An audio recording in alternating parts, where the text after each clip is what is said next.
नमस्कार बच्चों, आज अपन पढ़ेंगे विद्युत शक्ति और विद्युत धारा का चुंबकीय प्रभाव। जो पाठ चल रहा था अपना विद्युत धारा 10वां पाठ, उसमें अगला टॉपिक है विद्युत शक्ति और विद्युत धारा का चुंबकीय प्रभाव। इसमें अपन पहले पढ़ेंगे विद्युत शक्ति। विद्युत शक्ति क्या होता है?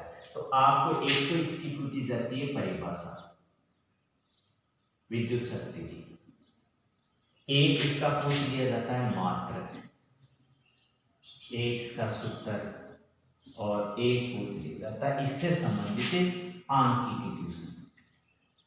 ये तीन चीज ये चीजें आपको पूछी जाती है। क्या चीज? परिभाषा, मात्रक, सूत्र, आंकिक क्वेश्चन। तो क्या परिभाषा होती है? सबसे पहले तो विद्युत शक्ति की परिभाषा क्या होती है विद्युत शक्ति की? कि किसी परिपथ में अगर अपन धारा प्रवाहित करें तो प्रति सेकंड में जो किया गया कार्य वही आपका कहलाता है विद्युत शक्ति। इस वापस सुन लो, किसी परिपथ में जो अपन धारा प्रवाहित करते हैं, किसी परिपथ में प्रवाहित धारा का प्रति सेकंड किया गया कार्य, मतलब एक सेकंड में जो जितना कार्य किया गया वो उसका कहलाता है विद्युत शक्ति। इसको अपन डिनोट करते हैं P से। P बराबर W बटा T। एक था कि प्रवाहित धारा कर रहे हैं, उस प्रति सेकंड में जो अपन कार्य कर रहे हैं उस कार्य को अपन विद्युत शक्ति कहते हैं, अर्थात पावर कहते हैं। यहाँ W है एक निहित विशुद्ध प्रतिरोध में निहित ऊर्जा, और यहाँ पर W बराबर अपन लिख सकते हैं W बराबर VIT ये लिख सकते हैं। इसका मान विद्युत शक्ति का। अब यहां से W की जगह में ये मान रखना हो तो क्या निकल के आता है? P बराबर VIT बटा T। T से T कट गया, इसका क्या आ गया? एक तो सूत्र निकल गया था विद्युत शक्ति बराबर P बराबर VI, एक सूत्र पड़ गया। अब एक ओम के नियम से अपन क्या लगा सकते हैं? इस V का मान रख सकते हैं। ओम का नियम क्या है? V बराबर RI, ये होता है ओम का नियम। तो यहाँ अगर अपन इस V का मान रखते थे P बराबर RI इंटू I, तो P बराबर क्या हो जाएगा? RI स्क्वायर, एक सूत्र ये निकल के आ जाता है। अगर मान लो इसमें अपन I की जगह मान भी रख सकते हैं भाई, जैसे अपने यहाँ 20 मान रखा तो यहाँ I के बराबर भी मान रख सकते हैं। तो यहाँ से निकल के आता I, तो I का क्या हो जाएगा? V बटा R। तो यहाँ क्या रखते हैं? इसमें अगर यहाँ पर रखते हैं तब यहाँ जो मान निकल के आया था ना, यहाँ P बराबर VI, यहाँ पर अब I का मान अपन रख देते हैं यहाँ पर, तब क्या होगा? P बराबर V इंटू V बटा R, अर्थात P बराबर V स्क्वायर R। तो ये तीन इसके सूत्र है। P बराबर V स्क्वायर R, एक तो ये हो गया, एक P बराबर VI, एक ये हो गया, एक P बराबर RI स्क्वायर। तो तीन ये इसके सूत्र निकल के आते हैं, किसके? विद्युत शक्ति की। वापस इसकी परिभाषा क्या है? किसी विद्युत परिपथ के अंदर प्रवाहित धारा में प्रति सेकंड में किया गया कार्य विद्युत शक्ति के बराबर होता है, जिसको अपन P का मतलब पावर बराबर होता है W बटा T।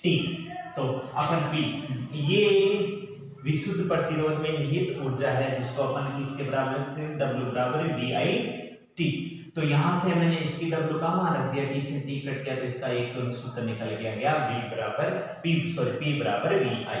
अब यहां से अपन इस V का मान रख सकते हैं, I का V का रखेंगे तब एक सूत्र आएगा RI स्क्वायर, और जब I का रखेंगे तो सूत्र आएगा V स्क्वायर बटा R। ये इन तीन से अपन क्या निकालते हैं?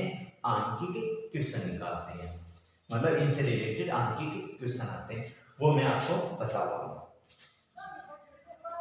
उनसे जैसे एक यहाँ पर आपकी किताब में क्वेश्चन दे रखा है, वो इनसे अभी रिलेटेड ही है। तीनों जो विद्युत शक्ति के जो सूत्र हैं इनसे रिलेटेड हैं, वो मैं आपको बताता हूँ। जैसे किसी विद्युत बल्ब को 220 वोल्ट के स्रोत से जोड़ने पर उसमें प्रवाहित धारा 0.5 एम्पियर है। बल्ब की शक्ति कितनी होगी? बल्ब की शक्ति कितनी होगी मतलब क्या पूछ रहा है वो? पावर पूछ रहा है। बल्ब की शक्ति का मतलब वो विद्युत शक्ति आपको पूछ रहा है। एक बल्ब को कितने वोल्ट से विद्युत, वापस सुनो, किसी विद्युत बल्ब को 220 वोल्ट से जोड़ा गया है। कितने से? 220 वोल्ट। तो इसका मतलब इसमें V का मान आ गया कितना? 220 वोल्ट। 220 वोल्ट। और इसमें जो प्रवाहित धारा है, तो धारा को अपन किसे डिनोट करते हैं? I से। उसका मान है 0.5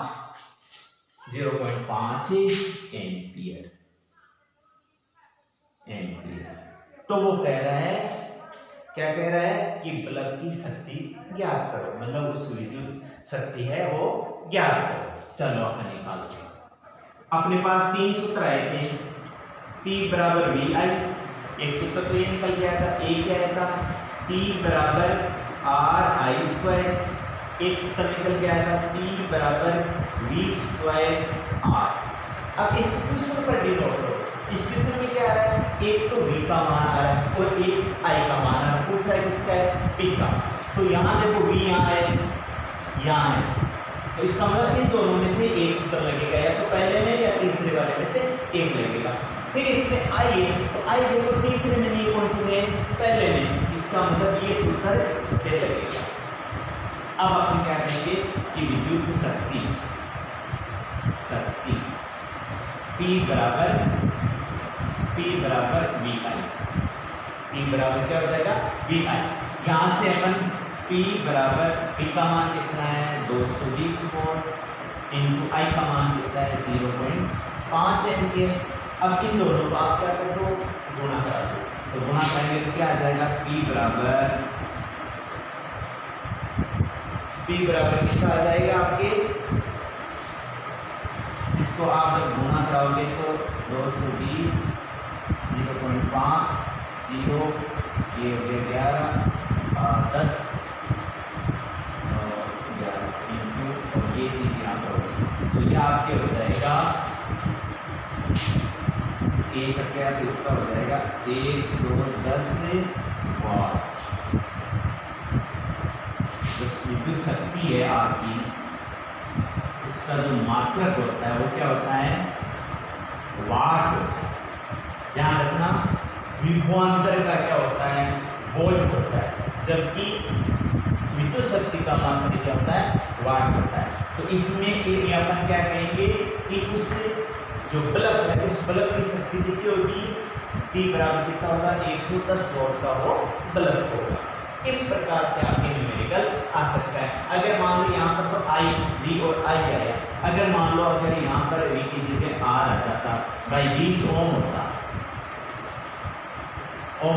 तब आपको कौन सा सूत्र लगता? जिसमें V और R है, और V और R कौन से में? तीसरे में। इसका मतलब ये सूत्र लगता। अगर किसी में आ जाता है कि इसमें इतनी प्रवाहित पर इतने ओम का एक कोई चालक तार है जिसमें इतनी धारा प्रवाहित हो रही है, उसकी विद्युत शक्ति ज्ञात करो, तब आपको कौन सा सूत्र लगाना होता? ये सूत्र लगाना होता। इससे रिलेटेड मैं आपको एक आधा क्वेश्चन दे दूंगा, तो वो आपको करना होगा।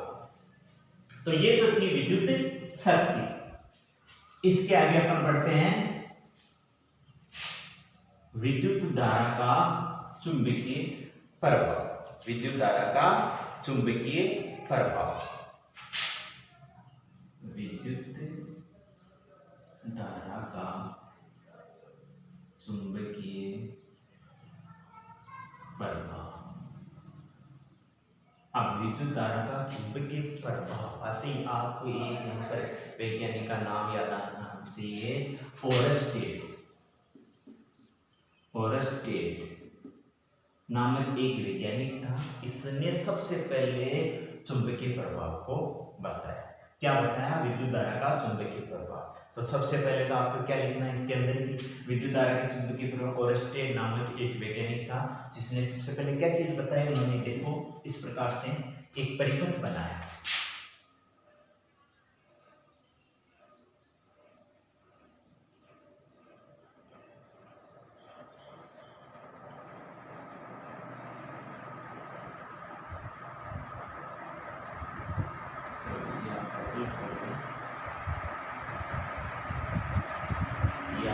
कुंजी हो गई, ये आपकी बैटरी हो गई, ये इसमें एक परिपथ। और आपको पता है कि जो बड़ी लाइन होती है धनावेश और जो छोटी लाइन होती है वो ऋणावेश।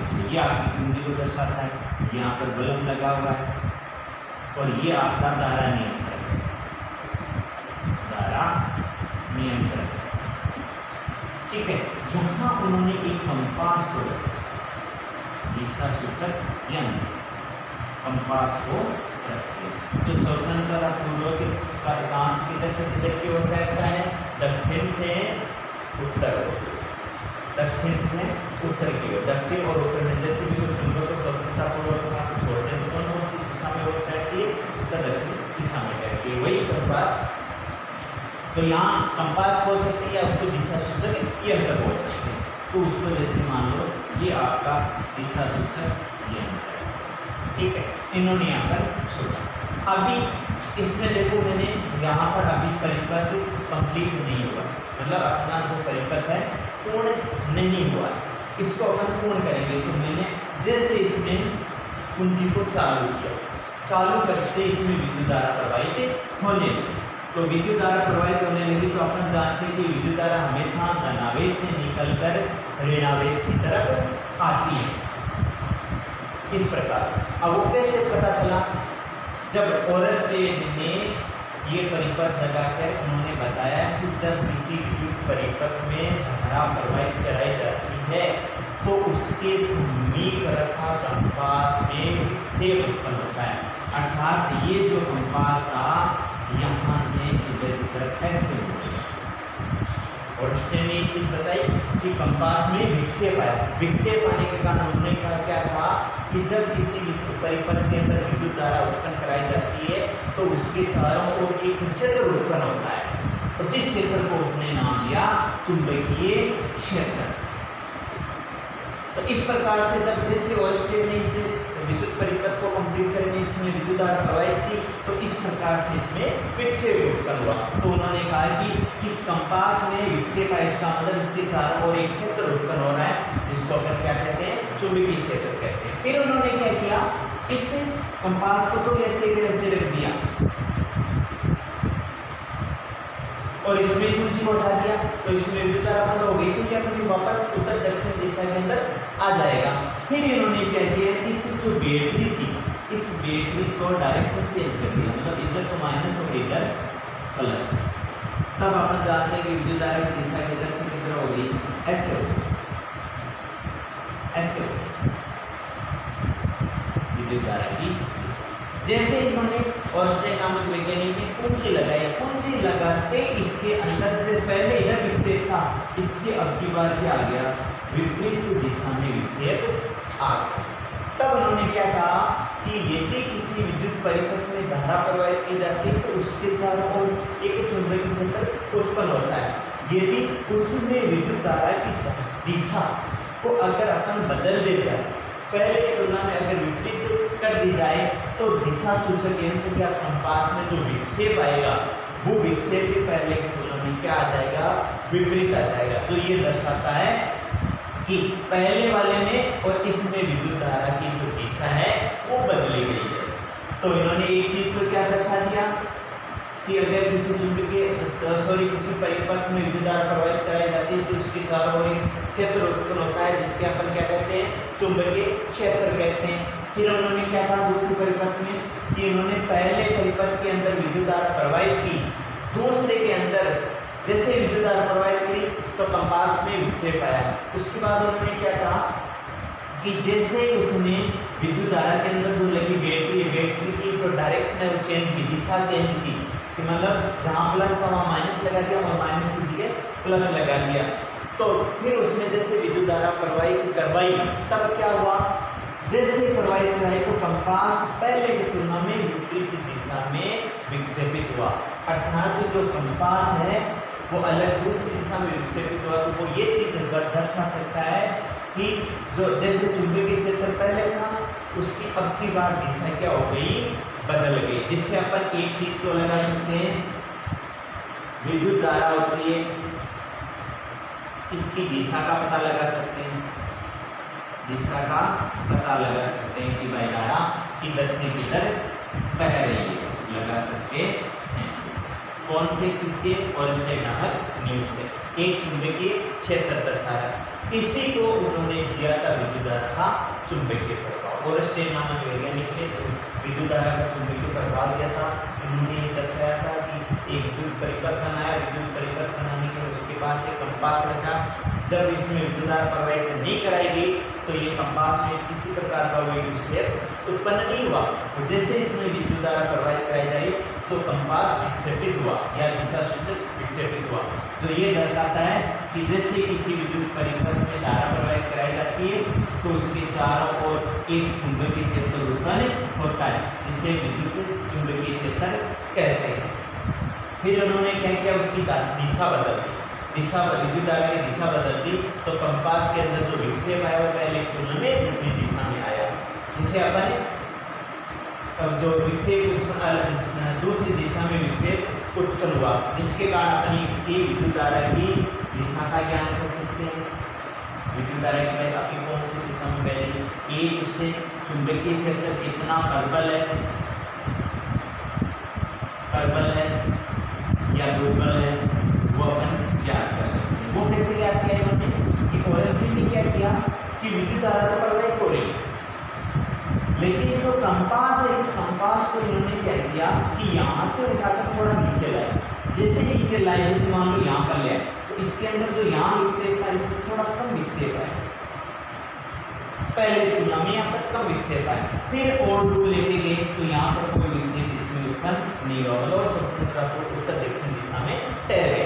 तब उन्होंने क्या कहा कि जैसे जैसे अपन विद्युत परिपथ के नजदीक आते वहाँ चुंबकीय क्षेत्र प्रबल होता है, और जैसे जैसे अपन इस परिपथ से दूर जाते हैं वैसे वैसे ही अपना क्या हो जाता है, जो चुंबकीय क्षेत्र है वो क्या हो जाता है, दुर्बल हो जाता है। ये भी किसने बताया था, ओरस्टेड नामक वैज्ञानिक ने बताया। तो ये है आपका विद्युत धारा का चुंबकीय प्रभाव। एक मैंने आपको बता दिया विद्युत शक्ति, एक बता दिया विद्युत धारा का चुंबकीय प्रभाव। अब अपन कल पढ़ेंगे विद्युत धारा की जो दिशा है, दिशा ज्ञान करने के दो नियम, एक तो दक्षिणावर्त नियम है और एक है दक्षिणावर्त पेश नियम। तो उसमें चुंबकीय क्षेत्र की दिशा भी दर्शाई जाती है और विद्युत धारा की दिशा को भी अपन प्रदर्शित कर सकते हैं कि उसकी, अगर चुंबकीय क्षेत्र की दिशा आपको पता है तो अपन विद्युत धारा की दिशा को बता सकते हैं, और अगर अपने विद्युत धारा की दिशा को पता है अपन को, तो अपन चुंबकीय क्षेत्र की दिशा में इधर से इधर की तरफ चुंबकीय क्षेत्र प्रवाहित होता है। वो चीज़ अपन अगले क्लास के अंदर पढ़ेंगे। धन्यवाद।